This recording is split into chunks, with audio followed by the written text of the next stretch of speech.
Sorry about that. Did you just break, or how did it go? We took a short break while you disappeared, but you probably will disappear again. There's a storm. Yeah. There's a bad storm. So if I have a phone number, I'll call back in. Sorry about that. We're ready for your presentation. There is a phone number in the calendar appointment. I just saw a link. I took a picture of the appointment, and so I will text that to you right now, Candy. Awesome. It's got the phone number in it. Okay. All right. We have a backup then. Thank you so much. All right, Candy, you ready to go then? Yes. Okay. Well, thanks for everybody getting together. I know it's a new world with all this stuff. As I responded to you yesterday or the day before, we'll go first. And in that regard, as you can see, the president is with us today. Hello. And Mr. President is going to make a presentation to you and your team first. And after that, Dr. Brown has some words, some things she'd like to discuss with you. And then I'll take it over after that, and just make sure you have our package and everything, and then we'll take it over from that. Okay. At some point, Candy, you and I need to talk separately about the separate impact bargaining issues regarding the MOU, which we'll be sending to you. We need to set a meeting. We can talk afterwards or whatever. We have some proposed dates, but whatever date we agree on, we will send you our MOU response, and then we can take it from there. Okay, thank you. Look forward to your presentation. Thank you. Mr. President, you're on. Okay, well, good afternoon, everybody. So I'm here today, and Carol's watching, so I guess I'm just going to get started. I wanted to compliment Clay for the job that he did in Candy's absence in June. I haven't paid attention to every moment of every session, Clay, but I thought that maybe in short notice that you really did a fine job in representing the positions that y'all took and explaining them when that was necessary. And I'm not sure that that's a job you signed up for, with short notice, but I wanted to thank you for the effort that you made. And I thought that that went a long way in keeping things going when otherwise they might have been suspended. I'm here because we authorized Jim at the conclusion of the June bargaining session to mention that management was hopeful, even perhaps maybe optimistic, that at this meeting we could make a compensation proposal, and we're unable to do so.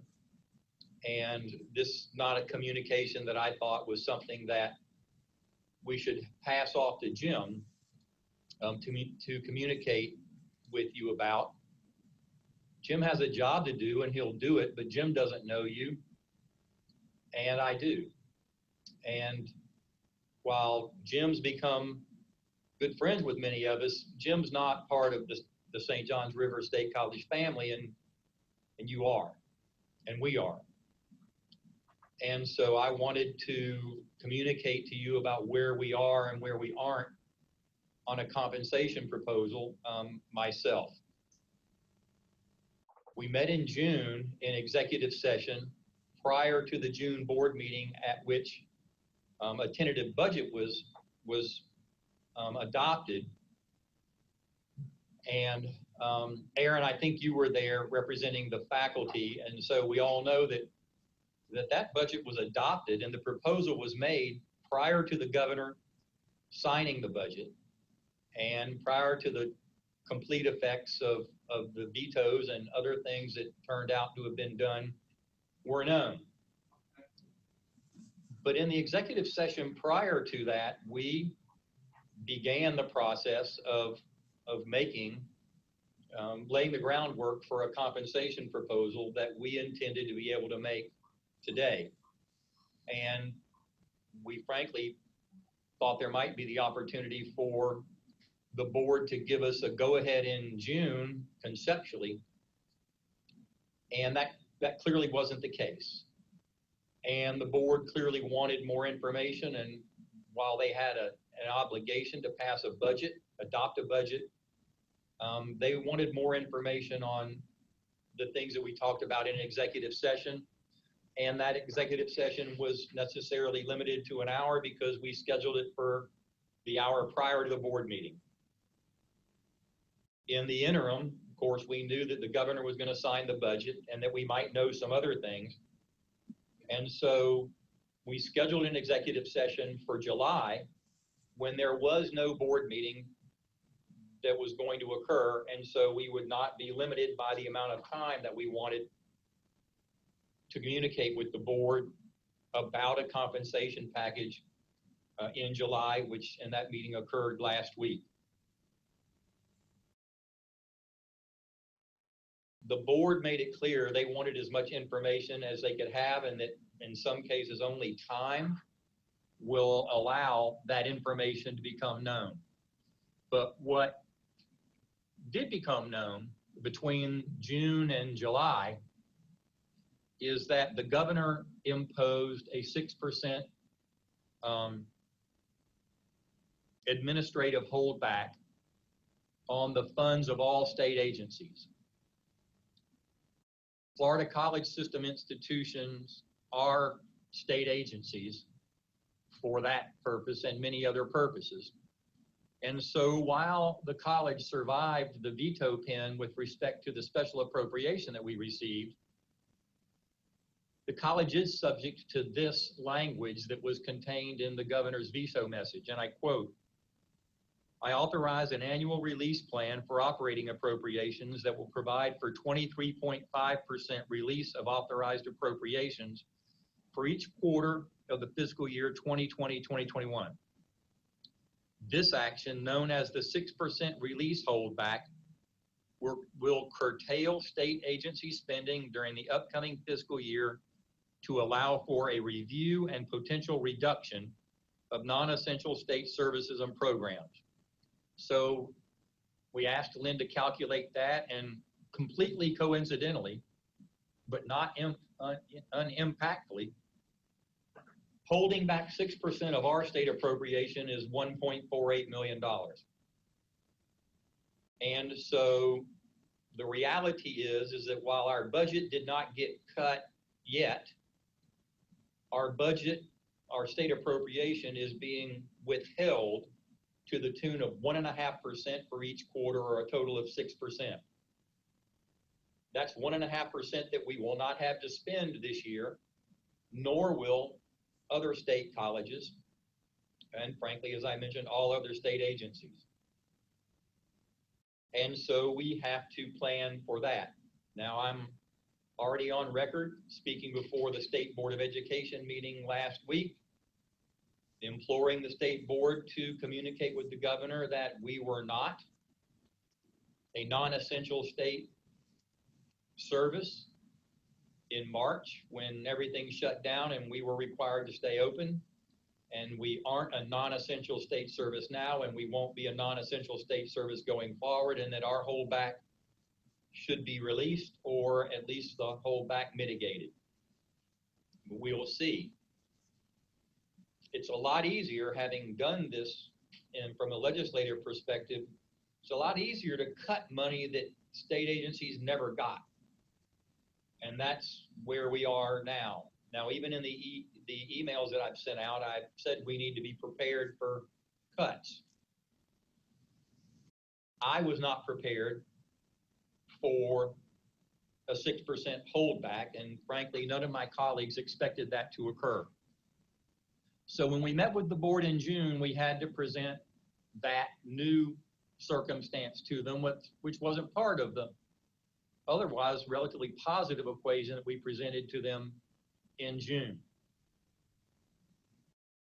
The second negative factor impacting our inability to make a proposal today is that some colleges are predicting and forecasting and preparing for reductions in their fee-paying students in the fall by 5 to 15%. We're too early in our process to know how we're going to be impacted in the fall, but we were up in the spring, and we were up in the summer. Normally being up in the summer is a positive indicator of where we will be in the fall.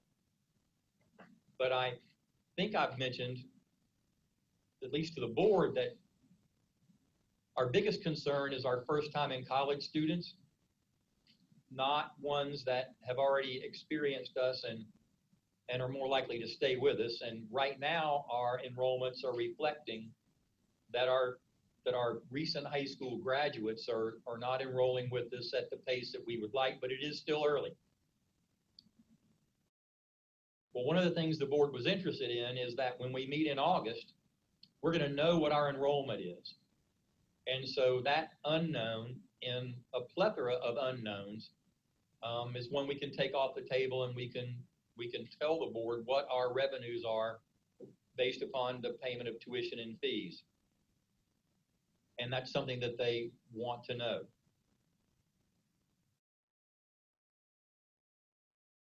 We also have the end of the year accounting. And in the picture that we have to paint for the board in order to convince them that even in the face of a pandemic and now a holdback and potential reduction in fee-paying FTE and more potential cuts when the legislature meets to do the 2021-2022 budget, I guess that would be the one it is, that we can and should make a compensation proposal in order to try to achieve closure of the collective bargaining agreement, and that's still our goal. That's still our goal, even in the face of a pandemic. We have some dates that are coming up that are important to me. The most significant of which is the middle of October open enrollment for health insurance purposes. It's always been management's goal to try to put out an offer that creates an environment where it's at least possible to reach an agreement by the middle of October, before the middle of October, so that the insurance provisions and opportunities that were made available to non-bargaining unit employees would be available to bargaining unit employees before that open enrollment period closes. That's not a deadline to end all things, but it is one that we're cognizant of, because if we miss it, then that's one benefit that some will take advantage of and some will not. That's one benefit that will come and go and won't be available again for another year. On the good side, I expect another stimulus package to be passed by Congress within the next 6 weeks or so.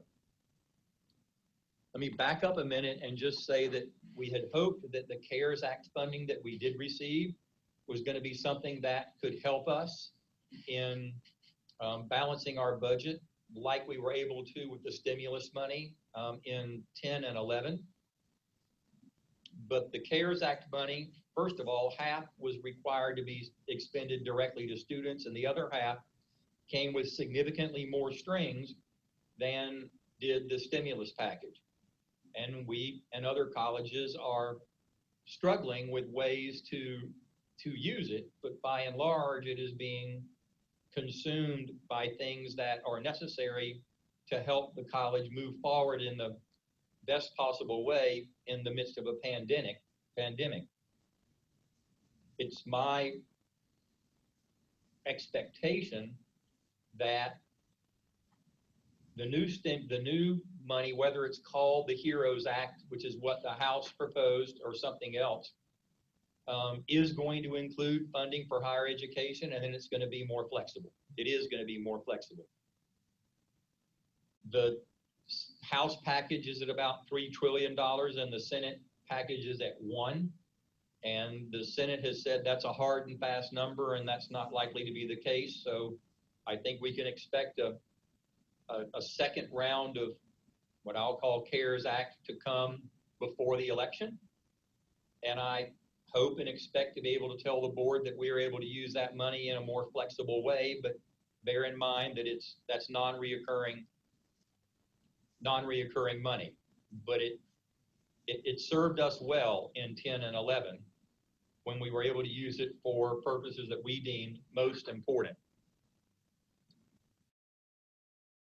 During our discussion with the board last Wednesday, especially, and we spent 2 hours. We spent 2 hours,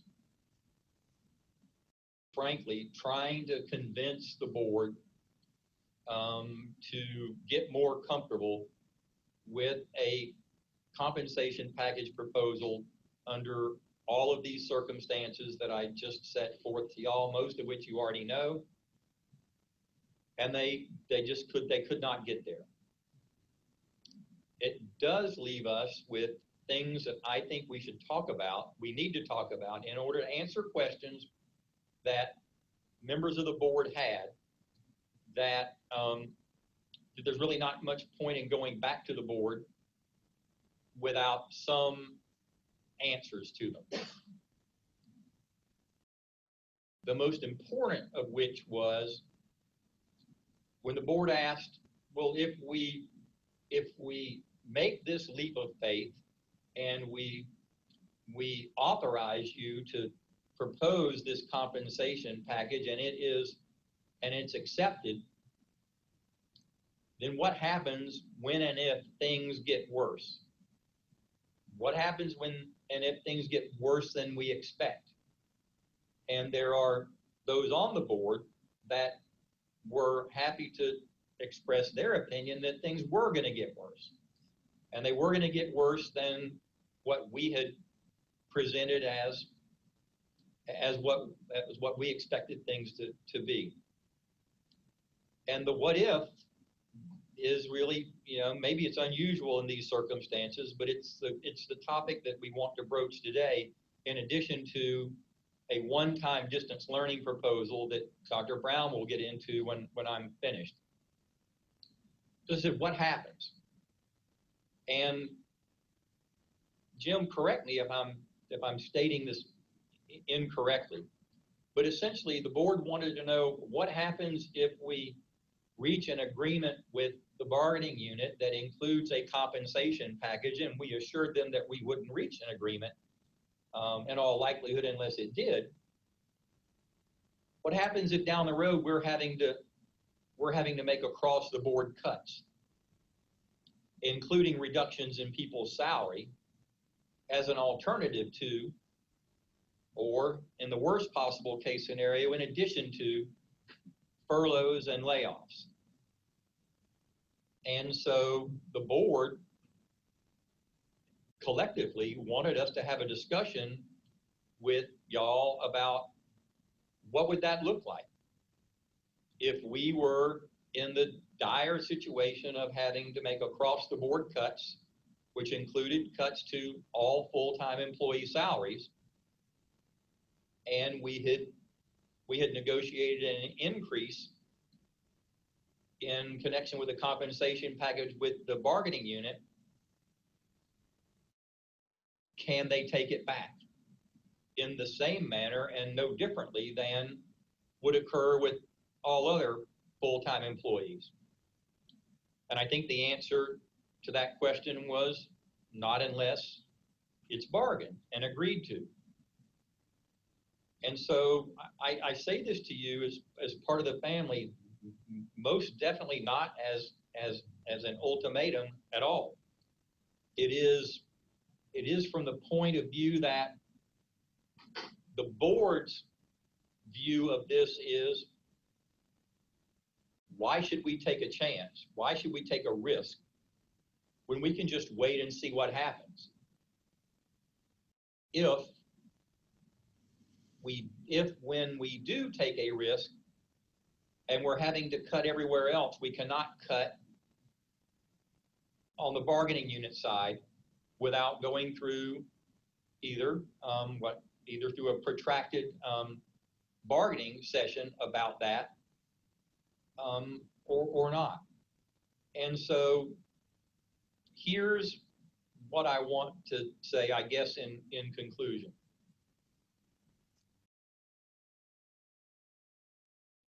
We want an agreement. And we want an agreement as badly as y'all do. And nobody wants one as badly as I do, because I'm your president. And while lots of other presidents have given me lots of advice on how they manipulated things and how they stuck it to this or stuck it to that, I want an agreement. I want an agreement worse than our board does. And maybe that's a really good thing that we have a board that has to approve it. We're going to go back to the board in August, and we're going to know where we ended up at the end of this fiscal year, and we're going to know what our enrollment is, and we're going to know whether numbers are coming down in the number of new cases, and we're going to have a better idea of what the second round of CARES Act money might be.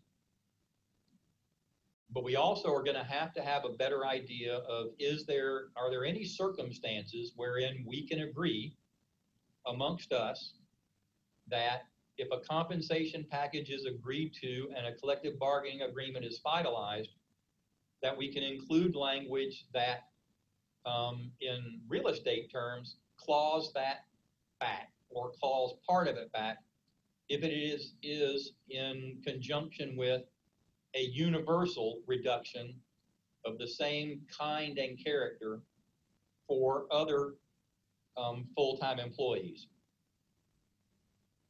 This is not something, obviously, that we're asking anybody to agree to today or any language. It is something that we've got to discuss between now and August. And if we can't come to any circumstances where that we could agree on language, then fine. I'll know we tried, y'all will know we tried, and we'll move on. We'll move on from there. And so I think that's all I have. I am willing to answer questions, and I'm sorry that I didn't say that ahead of time. So those of you that might have been thinking of them, would have known. But I'm perfectly happy to answer questions to the extent that I'm able to.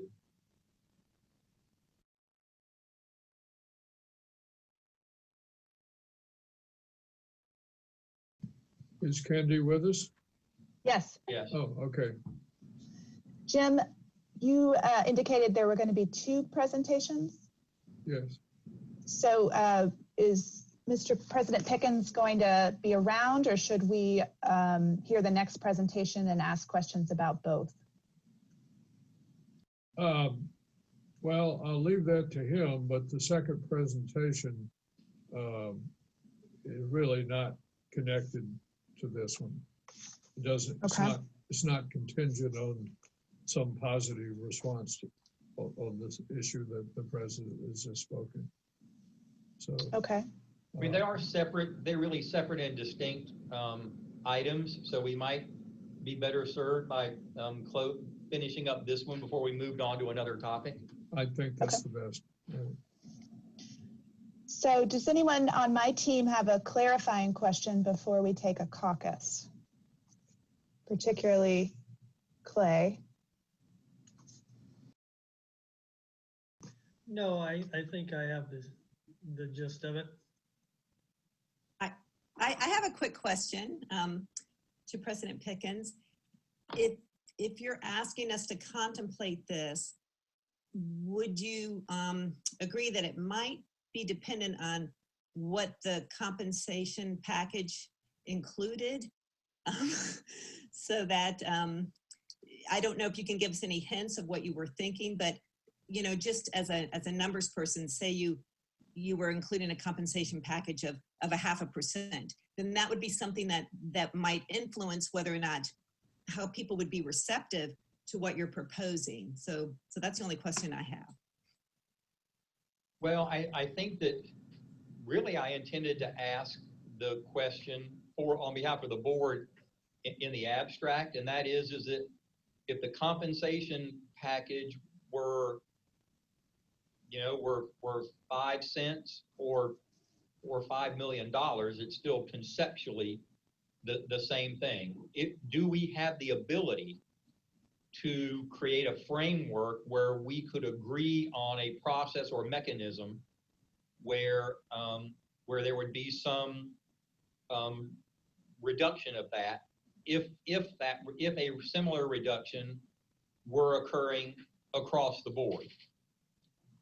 And that's not easy. I mean, we've already talked to Jim about this, and so it's not easy. Matter of fact, if we were all, frankly, to me, it's only going to be possible if we just sit down and decide, well, we're going to do this, even though most people don't. I can't. We've just been not authorized to mention any numbers at all. It really was a conceptual what happens. So maybe the answer, Linda, is regardless of what the size of the compensation proposal is, the context of what we are able to agree to or not would be the same.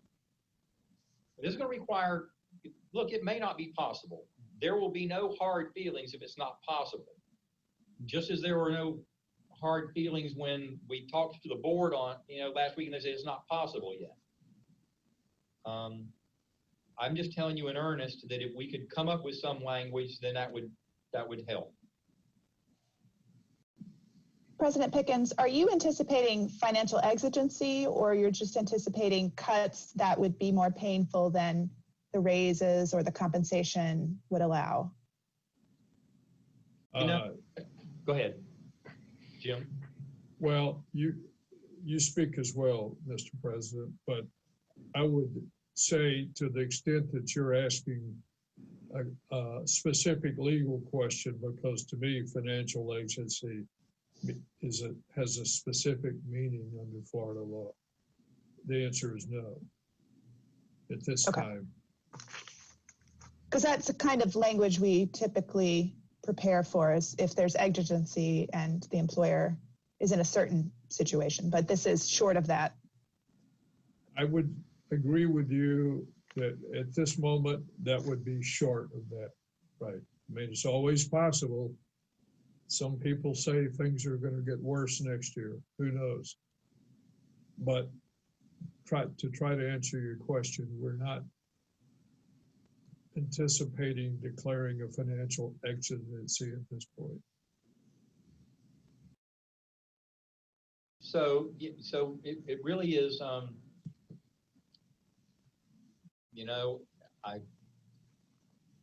guess there are no other lawyers, but if you've ever been to a mediation, one of the most powerful things about mediation that every mediator tells the parties is that you can do things in this mediation that a judge cannot do. And Candy, this may be one of those circumstances where, we can do something in the course of our coming to an agreement that is probably not anything anyone could enforce upon us or upon y'all. And that's what we're asking to have a conversation about. Now, lots of mediations conclude in impasse, and the mediator only, asks that everybody, at least negotiate in good faith, was what our obligation. So that's really kind of where we are. Obviously, we need your input and Jim's, because we want to, if we come to something that we like, it has to be within the confines of something that's enforceable. I would say the guiding light would be that it's knowable, that it's definable, which is hard, so that we aren't litigating what we meant when we came to an agreement, assuming that we did. Okay. And so let me give you an example, because there are judgment decisions that management might make in the course of, first of all,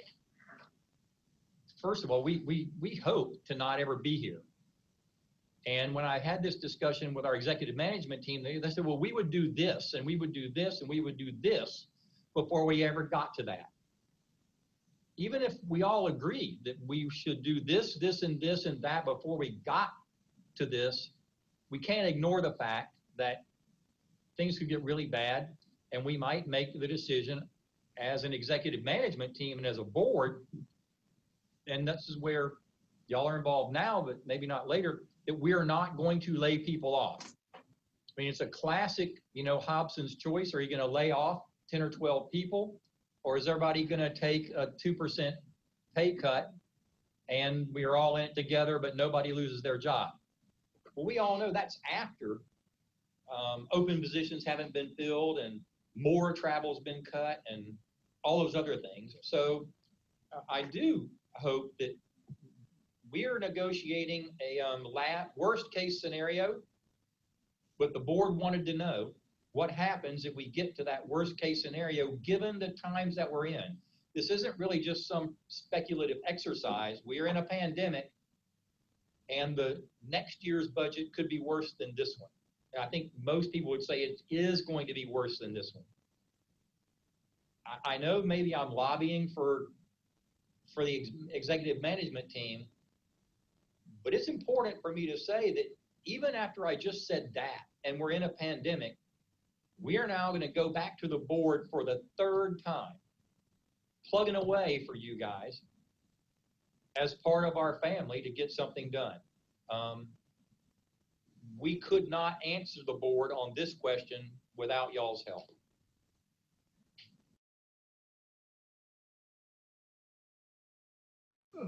We'll take, Candy, yes. I'm sorry. Are you going to take a caucus now?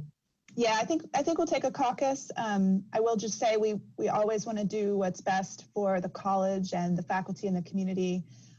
So we hear you, we understand, but we'll talk about this. And should we take a 10-minute caucus, team? Shake your heads. Good. Okay. Come back at 3:10. Okay. Okay.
So the United Faculty of Florida team took a caucus, and obviously this is a lot to consider and no real specifics yet, but we want to say thank you for coming to this session, President Pickens.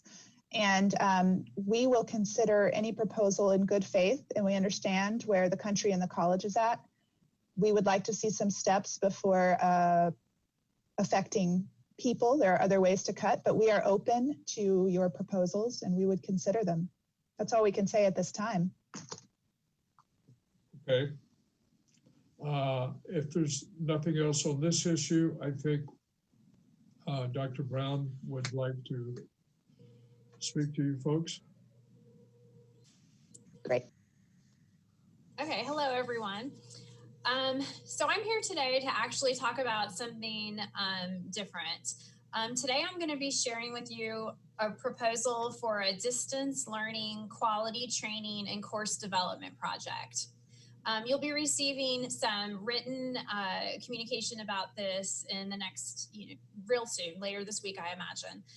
But I wanted to take the time to talk with you about it today because this is a very timely topic, and we're going to be involving CARES Act dollars in this. So the implementation is also running on a timeline. So I want to begin by thanking President Pickens and the rest of the executive management team for supporting this proposal outside of the collective bargaining process or the impact bargaining process, and for allowing me to bring it to you as this separate sort of proposal. So just to give you a quick overview, in April of 2020, the U.S. higher education institutions received grant monies, as I think most folks know, through the CARES Act. The Secretary of Education stated in a letter to college presidents that, among other things like plexiglass and masks and things like that to ready our campuses, we can use that money to, quote, expand remote learning programs and train faculty to operate in a remote learning environment. So it's really specific what we can do with this money, but one of the categories is really clearly related towards professional development as it relates to distance learning and to improving quality in that area. The money is obviously non-reoccurring.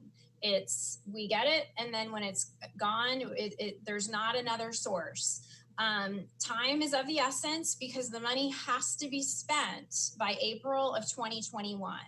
So we don't have a lot of time to think about what we're going to do with this. We need to have a plan and then to begin implementing those projects before to enable us to finish them by that end mark, so we can turn our work products in May. So it's important for us to find meaningful ways here at the college to spend the funds that will make long-term impacts on instruction in the college as a whole. So as I've been thinking about what we could do, that was really what was guiding my thought. What can we do with this non-recurring money that can make a long-term impact and to help better equip the faculty as they are teaching in the online environment?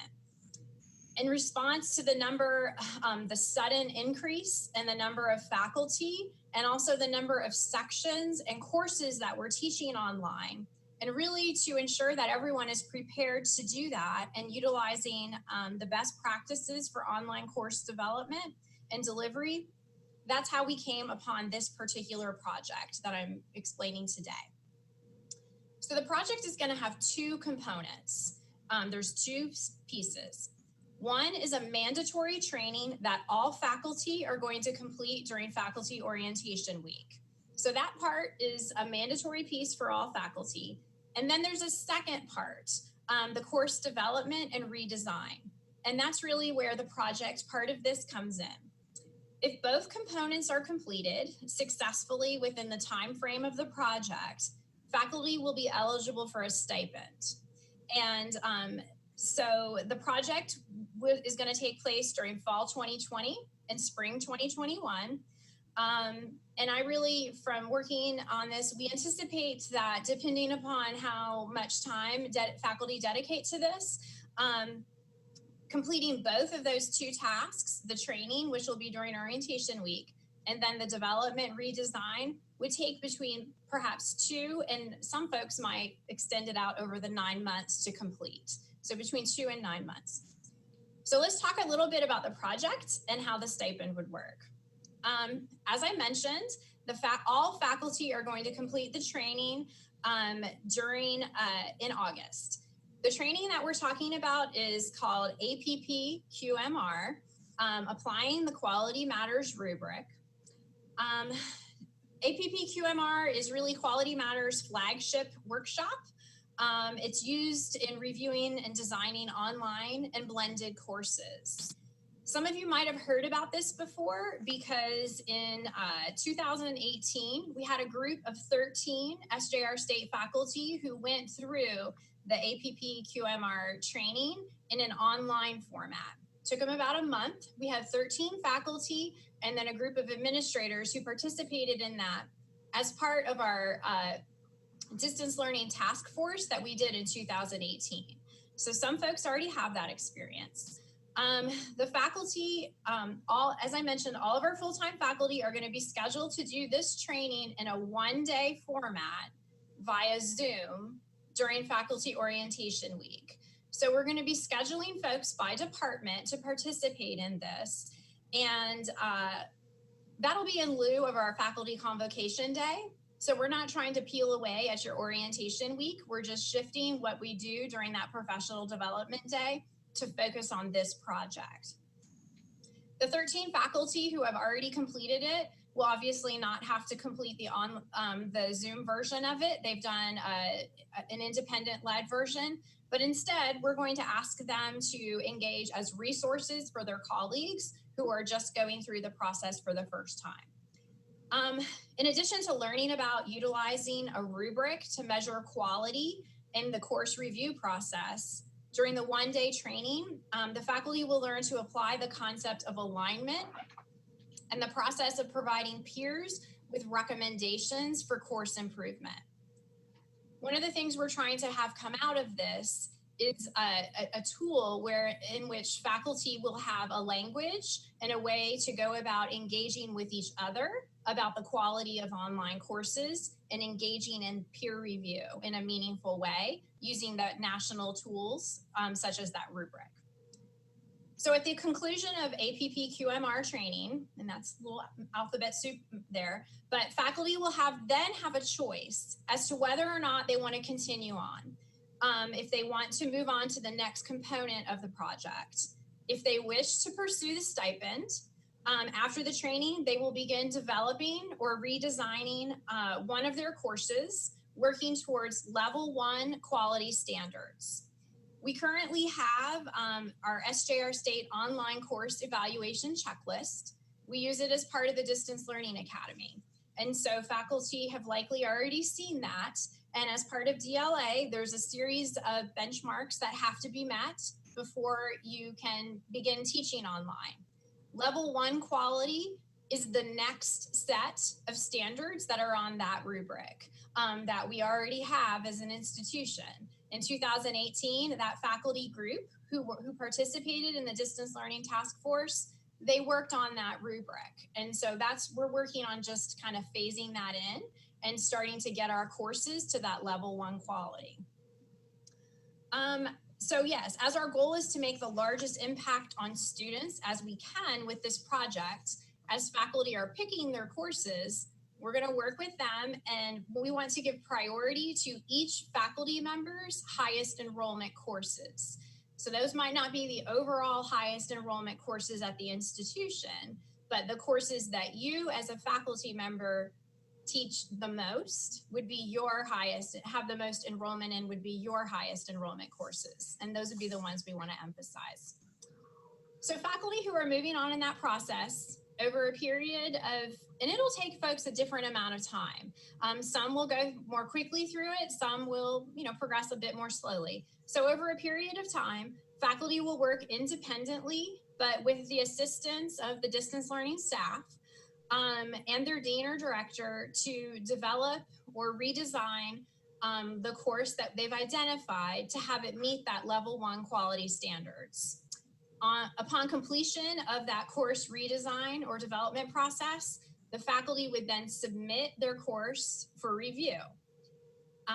This is where we're again going to be using that rubric that I talked about. So using the SJR State online course evaluation checklist that folks have pretty much already seen, a review panel will evaluate each of the submitted courses for compliance with the level 1 quality standards.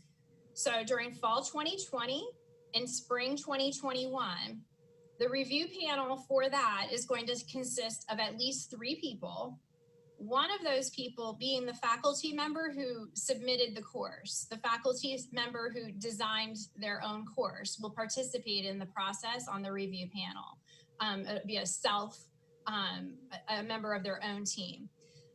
The other 2, minimum of 2 other folks would be chosen from amongst the director of e-learning, 1 or more of the instructional design technologists, faculty peer reviewers, and or the dean director of the department program.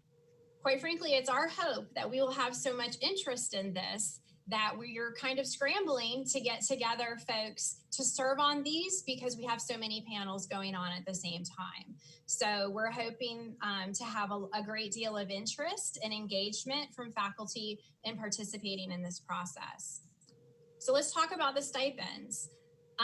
Faculty who successfully complete the APP-QMR training, which again, that is the assigned task during convocation week, and whose course is submitted for review by the deadline, and that deadline is going to be March 22nd of 2021. And their course is then subsequently determined by the review panel to meet level 1 quality standards, would receive a one-time $500 stipend for their first redeveloped, redesigned course. Faculty who during that same time period developed or redesigned a second course would receive a one-time $250 stipend. And faculty who serve on 1 or more level 1 committee course review teams, evaluating their peers' courses, would receive a $100 stipend per review team that they served on. So just to be clear, the level 1, this project and the stipends that go along with it, well, in particular, the stipends, that they're not going to be available after the spring 2021 term.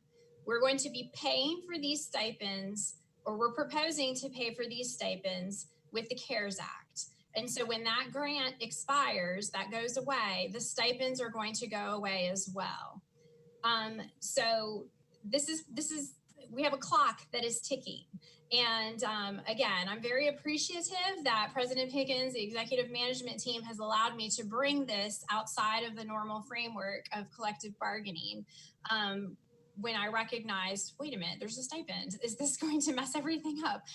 We want to have this opportunity for faculty to pursue this for their courses and to be able to have this, this package there.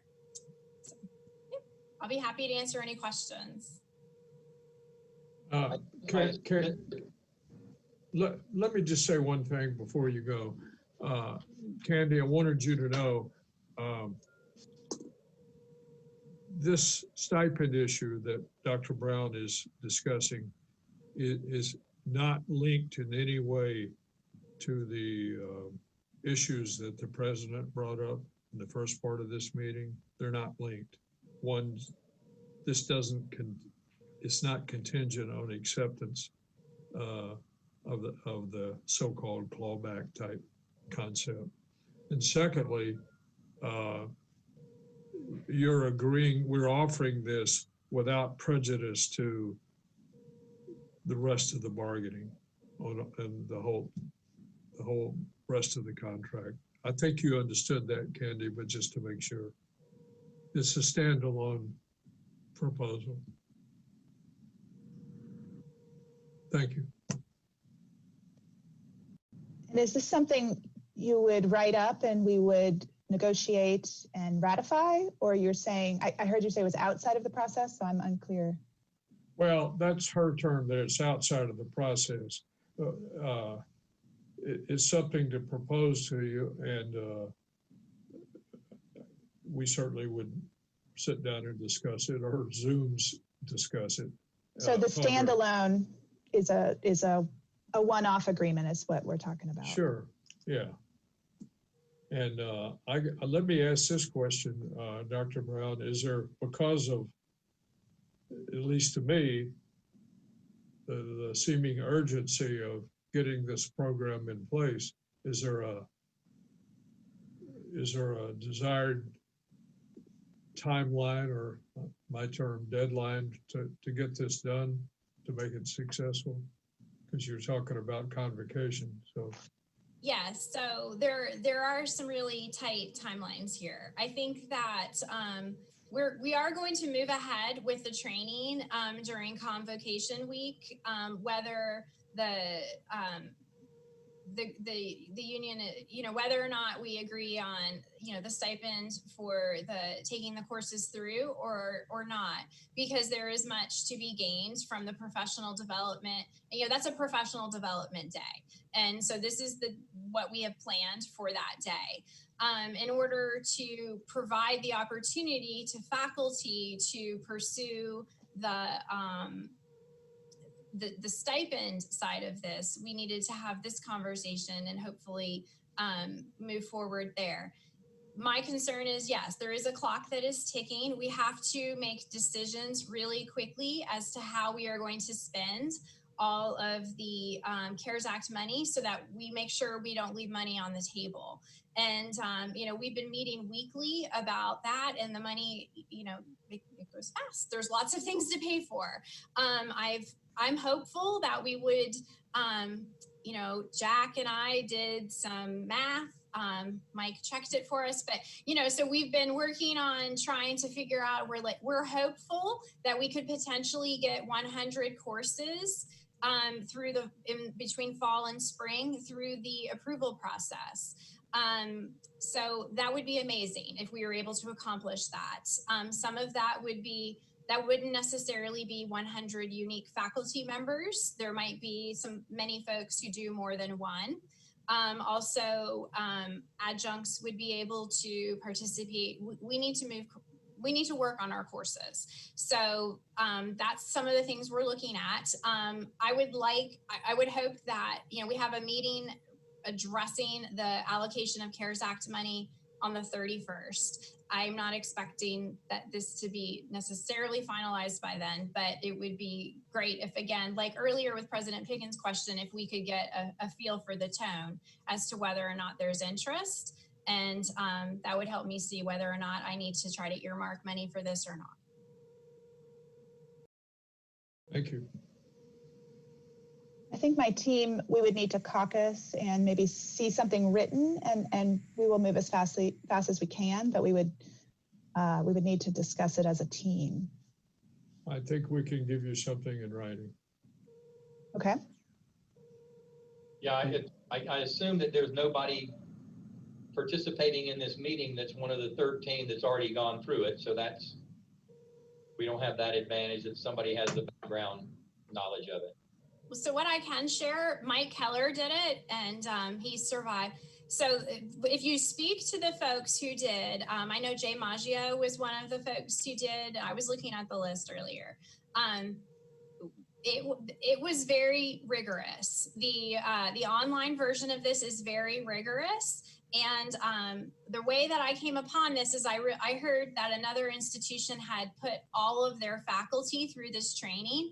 And I was like, how is that even possible? After I had heard from some of those 13 faculty and, Mike and a few other folks about the experience. And then I realized, there's a 8-hour, or it's not even 8 hours. There's a 1-day face-to-face version. I'm like, that makes a lot more sense. So it is, Jack has now done both. And from his perspective, this version is much less painful. So if you hear about it from some of those other 13, the rest of the faculty will be getting a much less painful version of this, but still walk away with the same product and knowledge.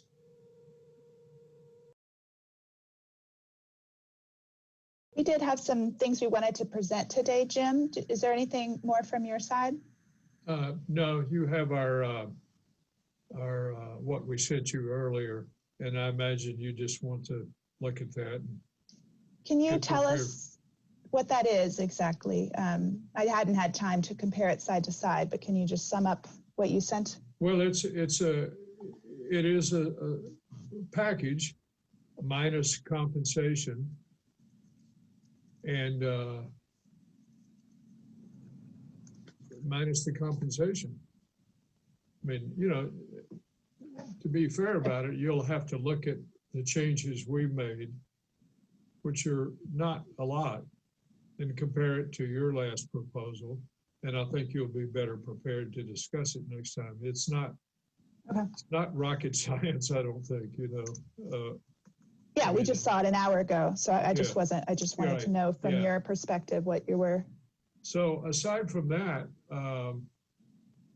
whatever you folks want to tell us or present us is your turn.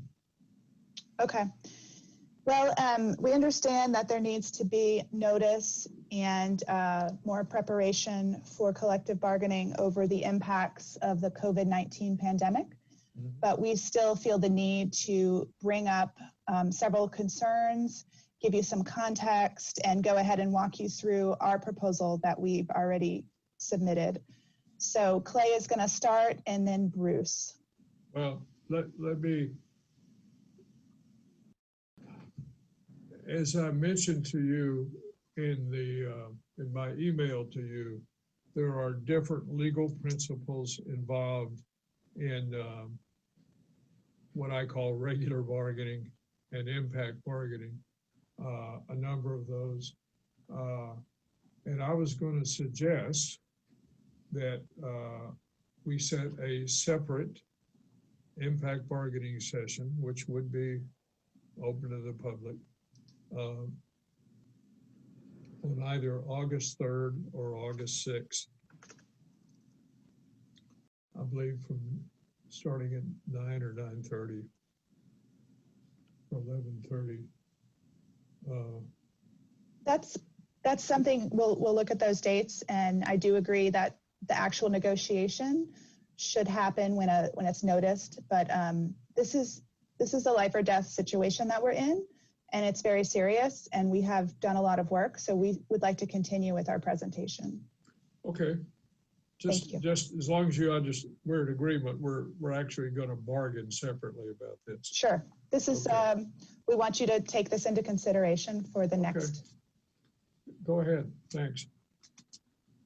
Okay, so as I'm sure you are aware, as for the administration, we have heard from a number of faculty who have concerns about returning to work during this pandemic. I know that we've also been told that there have been a number of people who have been turned down for accommodations requests as well. What we do know so far that there are certain groups that are not being considered for remote work. And then someone maybe can answer this question for me. So what we already know, obviously, librarians and academic advisors are continuing to work currently. We know there are some faculty that are working, I know specifically in workforce development. We were told that the Bachelor of Science people in early elementary ed were not originally given the option to work remotely. Are there other groups that we are unaware of who currently do not have the option to, like we did in arts and sciences? We thank Dr. Brown for making that offer for our faculty, but we're concerned about the people who did not get that offer. So can anybody answer that question? Are there other groups that are not being considered for remote working? It's okay to answer that, whoever is the right person, if we're comfortable in doing that, or we could do a caucus. I don't have any legal objection to you answering it. I think some areas are still perhaps figuring out what their fall plans exactly are going to be. So I can think of some disciplines where that is still the case. Could you be more specific? Adult ed, I know, is still working on what their plan is. Okay.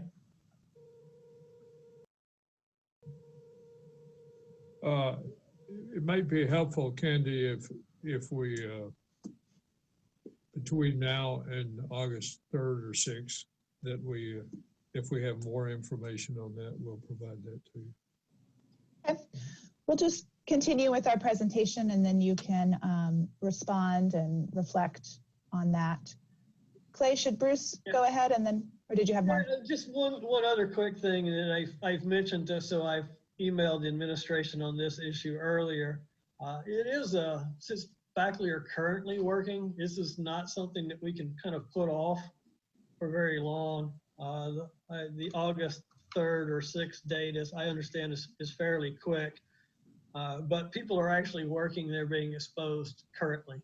So that's why we feel this is an important issue for faculty who are currently working and for plans that need to be made before fall. So we'll let Bruce go ahead from here.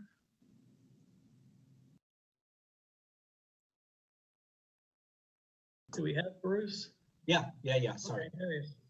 Okay, so if you'll bear with me.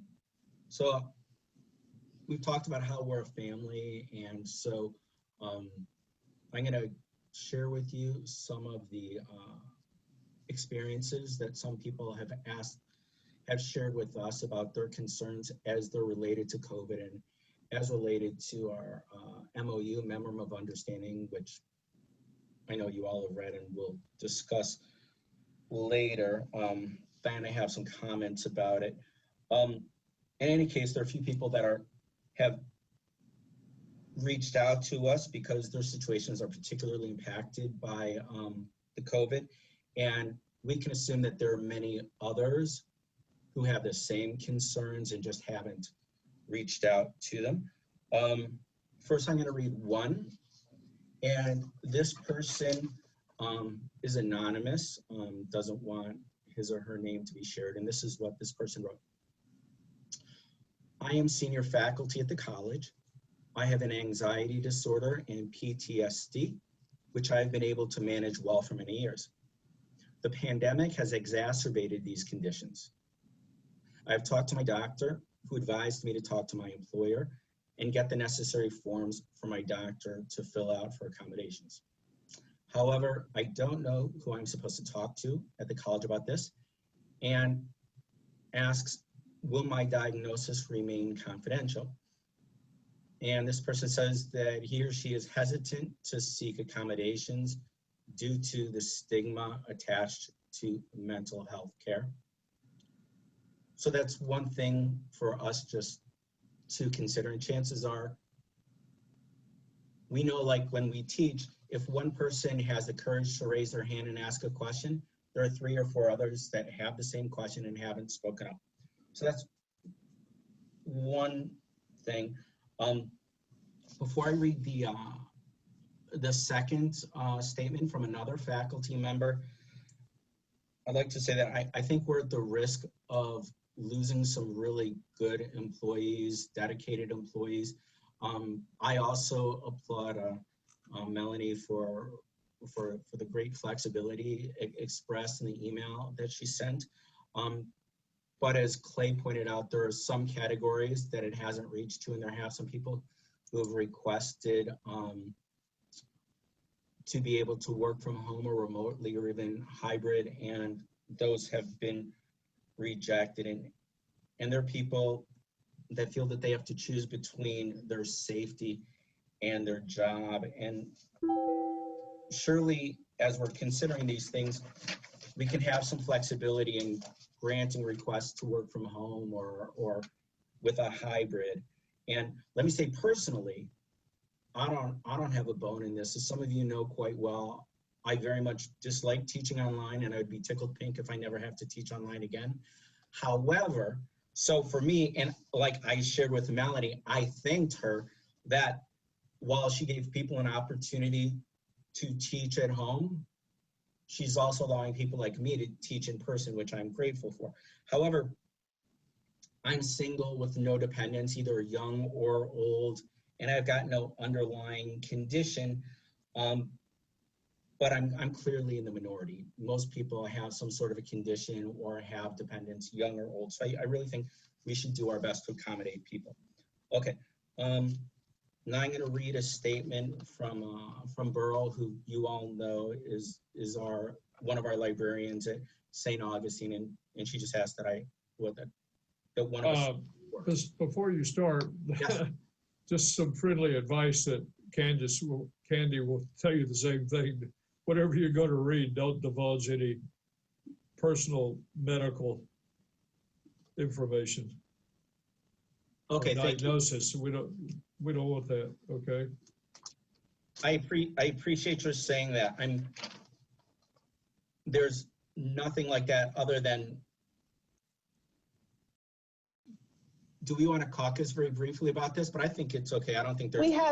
We have the person's permission. If there's a sentence you want to skip, just go ahead, Bruce. I trust your judgment. Okay. Cool. All right. So she wrote, I've worked for St. John's River State College for the past 6 years. Having just been granted a continuing contract, I had planned to continue employment at the college until September of 2023. Then the novel coronavirus pandemic hit the world and the college closed campuses to all. Yet the services and resources of my department continued uninterrupted online. My department, already maintaining a robust online presence, stepped up to the proverbial plate and expanded our online services and resources to include the ability for students to chat, email, and text our department for help using said services. We also can Zoom with students and share screens for tutorials.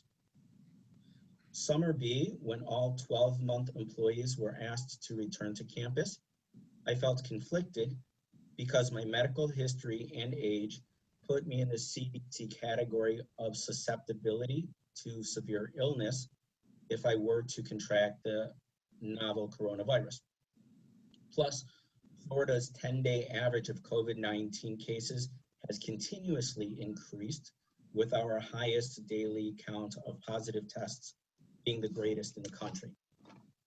Now that the governor of Florida has advanced the state into phase 2, the campus, and therefore my department, is open by appointment only. And as a 12-month faculty member, I was ordered to be present on campus while college classes are still online. Because I fall into the vulnerable population, I contacted HR and my supervisor and requested to continue to work from home so that I could be protected from exposure and, per Governor DeSantis's guidelines, quote, avoid contact and minimize contact outside the home, end quote. My request was denied. I asked to be allowed to work hybrid, working from home and coming on campus as requested for student appointments. My request was denied. I was told I could liberally use my leave. I planned my leave so that I could continue working as long as I could and mitigate my exposure by working 2 to 3 days per week. Then I was told that I am not allowed to schedule sick leave without FMLA, and being at severe risk to COVID-19 might not be qualifying.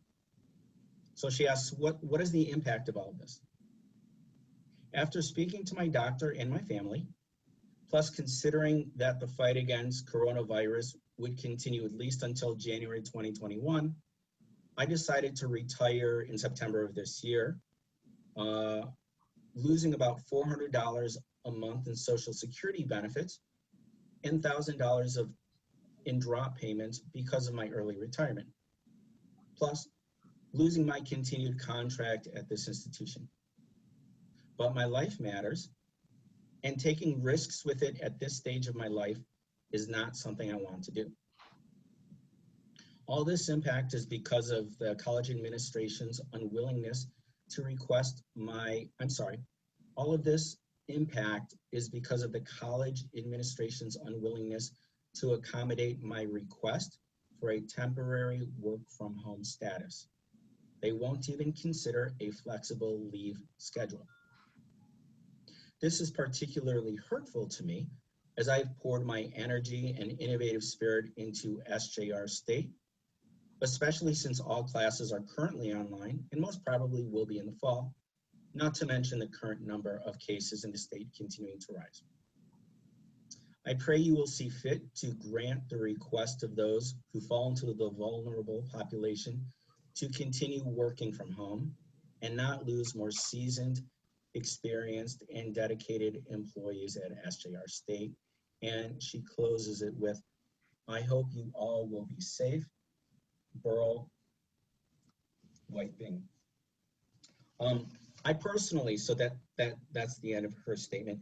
I personally reached out to Burl when I learned a few weeks ago that she was planning on retiring, and I implored her rather to not do it because we need her. We all know that she exudes this great positive energy that just enriches our campus.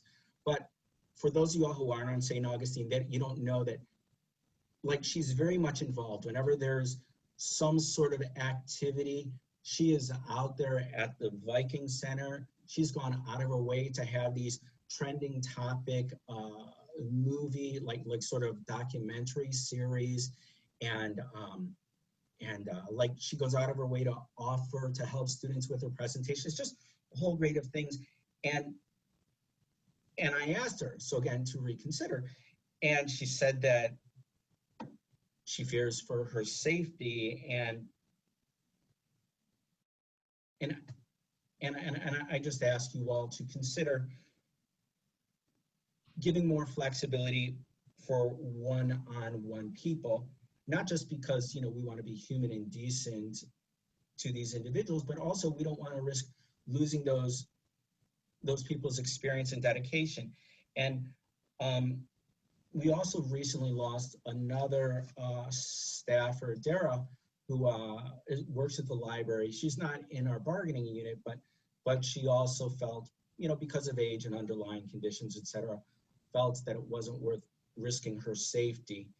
And then so,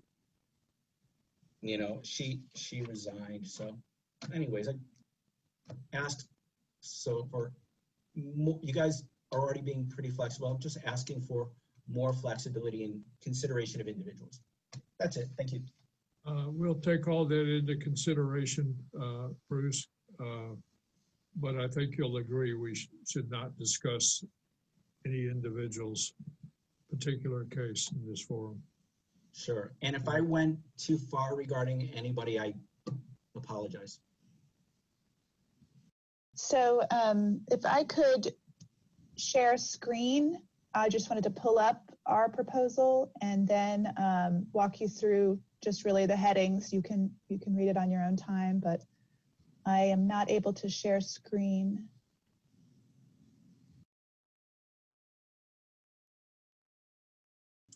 This is the proposal you submitted. Just make sure I got the right one. When? Yes. This is Adam able to? Okay. It just says host disabled participant screen sharing. So I don't even have the option of making a request. Can I just ask you a question? Are you just want to put your proposals on the screen? Right.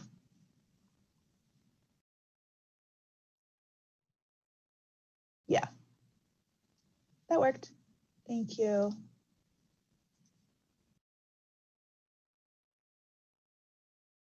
Okay. Oh, so, excuse me. This is yes. the MOU you're talking about. Yes. Candy, I'm going to say again, we've got it. We are going to give you a counter proposal. We're going to give you a counter before the August 3rd meeting or whenever it is. I do not want to engage in impact bargaining in this meeting. Okay. It's not that we're not going to bargain about this. We've already said we would engage in impact bargaining. You gave us a full proposal. We're preparing one for you. It just has to be in a different forum is all I'm saying. So my concern is this. If you got a proposal over email and then you respond, even if you send it to us over email, you haven't heard our concerns or heard our explanation for why we came to certain positions. And we want to hear those.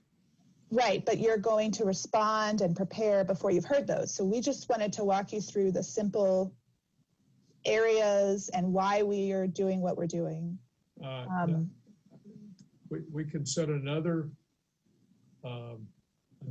Zoom meeting for you to do that if you want, but not in this meeting.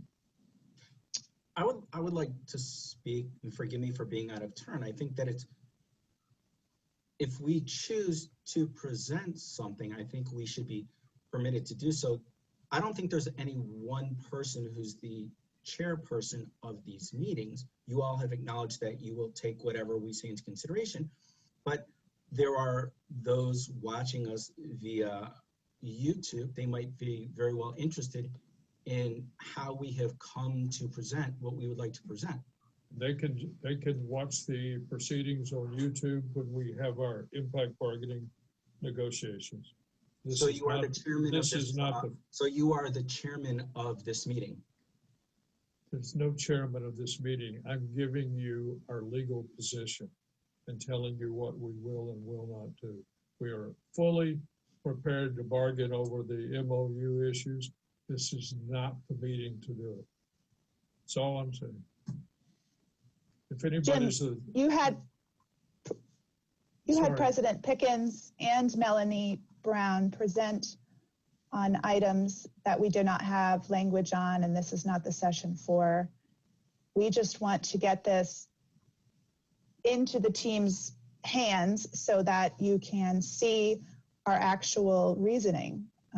I don't actually consider that bargaining. It's like a presentation, and then you're going to come back with something, and then we're going to bargain over what we actually agree with. So I understand what you're saying if you're concerned about notice and what the actual negotiations will take place, but this really is a presentation from our team. And if I understand it, you are telling our team what we can and cannot present, which I do have a concern about. You asked originally to bargain the impact of numerous issues. We agreed to do that. You sent us a proposal. We're going to send you a proposal. Sending each other proposals through the internet or whatever you call it is not bargaining. It's simply supplying information to the other side. But talking about them and why you're proposing them, which is what you are proposing to do, it's not that we're not going to do it. It's just that we're not going to do it in this meeting. We could do it tomorrow, as far as I'm concerned. But we're here now. Well, so our proposals from July 10th. There's two different legal proceedings. There's collective bargaining and there's impact bargaining, and there are different legal principles involved in those. Would you like to meet at 4:15 to hear our COVID-19 proposal? We could start a different session. Today, you mean? Yeah. I will need to meet with my team at a caucus. If you want to take a caucus, we respect that. We really just want to present it. That's what our goal is. That's all. I know, and I'm not trying to be hard-nosed with you, but we have it. No, I don't think emailing, like you said, is really presenting things in the public forum. So we sent it on July 10th. You are probably going to respond to us, I don't know, July 30th or maybe August 2nd. This is important to the whole community and the family of St. John's River State College. So I would like to proceed with presenting our proposal. If you need a caucus, I respect that. Okay, we're going to take a short caucus. Okay, how long do you need? 10 minutes probably. Okay, thank you. So we'll pause.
I need permission again to record.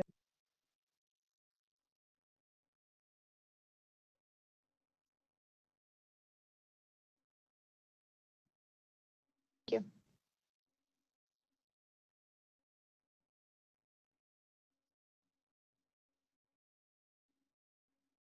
Okay, all right, Candy, this is what we're going to do. We're not going to engage in a discussion about the impact bargaining on the MOU in this meeting. We cannot do it at 4:15 because that separate impact bargaining session has not been noticed under the sunshine provisions. So neither one of us wants to engage in that. We will have you our response on the MOU proposal no later than Monday. And we are proposing to meet again on the 3rd or the 6th of August. Well, Jim, we obviously do not share your interpretation. Okay. We would like to present what we have. This is a public meeting. The public doesn't have that. So you're going to basically respond to something that the public hasn't seen yet. They will see it in the impact bargaining meeting. Nothing's being kept from the public. I'm telling you, if we tried to meet at 4:15, we're violating the sunshine law. I'm not going to do that. You wouldn't be engaging in negotiations. You would be listening. I don't agree with your interpretation. Look, we're just both trying to be legal here, you know, it's not a fight.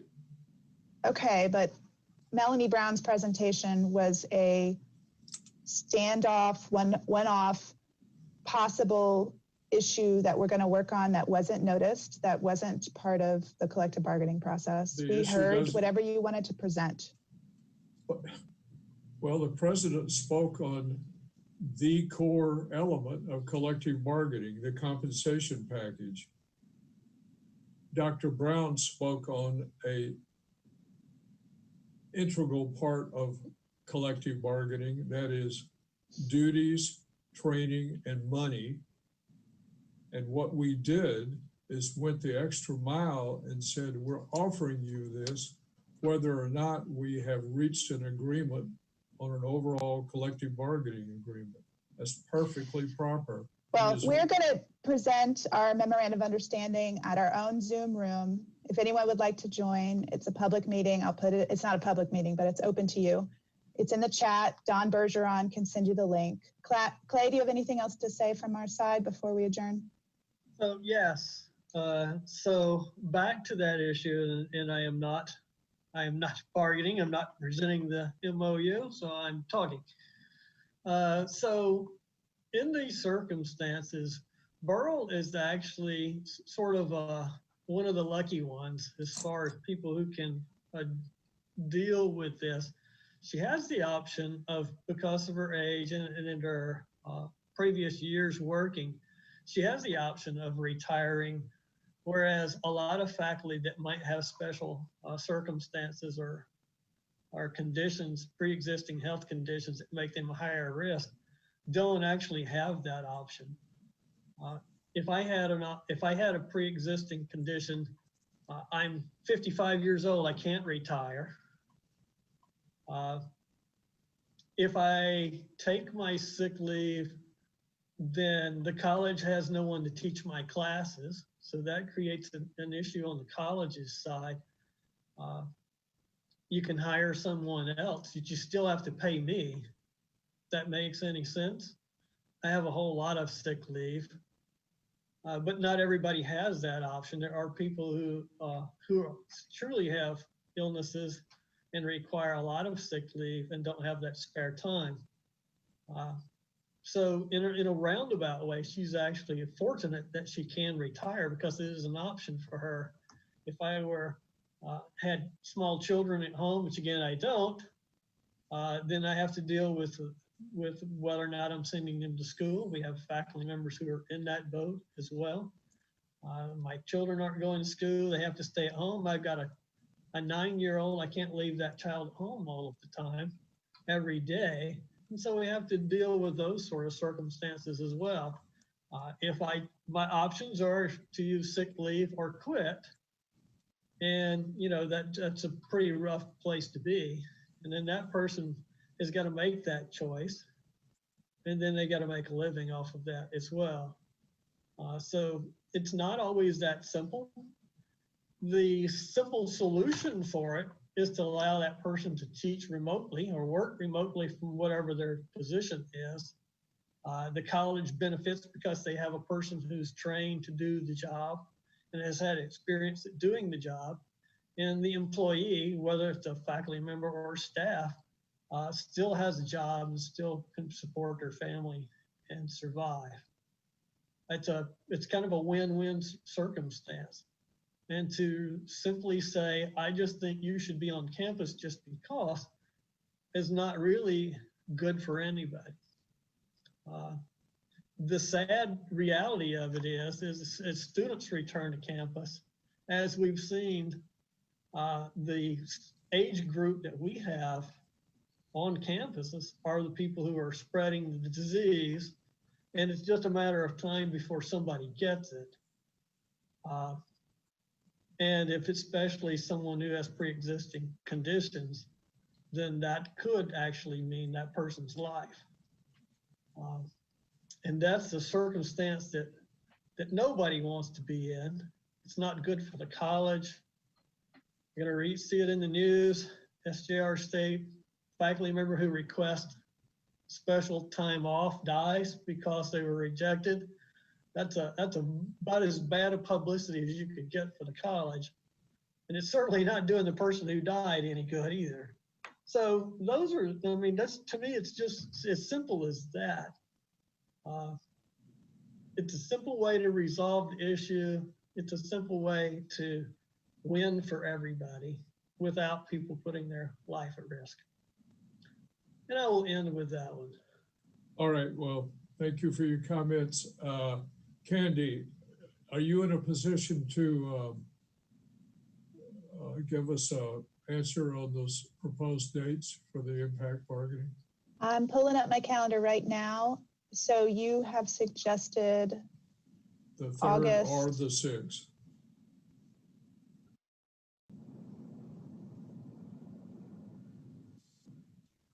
That's a distance away. Is there nothing you can do sooner? We're talking about people's health and safety, and you did not want to listen to our presentation today. I want to listen to your presentation in the proper forum under the right legal circumstances. You are the chairperson of this. You are in charge. You made it very clear from the very beginning that you set the tone, you set the rules. I'm not going to argue with you. Candy, do you have any sooner dates? I think that Bruce's question is fair. I do not at this time. I'm not authorized to make another date. I will inquire for you and send you an email. We are available before August 3rd, and we would like to meet as soon as possible. I think under these circumstances, notice would be adequate for a few days, given the situation we're in. So we are available, but I don't want to miss these other dates. So does anyone on my team have a conflict on the 3rd or the 6th?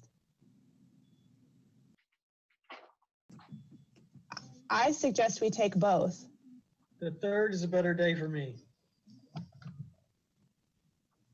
Okay, well, we'll start on the 3rd, but let's take both so that if we didn't finish, we have a break and we can continue. Well, I didn't offer both. I offered one of the two, but I'll check with them to see if we can meet on both dates. We're prepared to meet on both dates. And the time you're talking for both of them is, what's the time? It was either 9 to 11 or 9:30 to 11:30. But morning, okay. We would be available for both of those times for impact bargaining or any issues that you want to raise, but we will always listen to your proposals. As we will yours. And we will send you our proposed MOU prior to that prior to whenever our meeting is. Okay. If anyone would like Or to Mike. join, we'll go into a UFF room, and that link Dawn is sending out. So thank you. Bye-bye.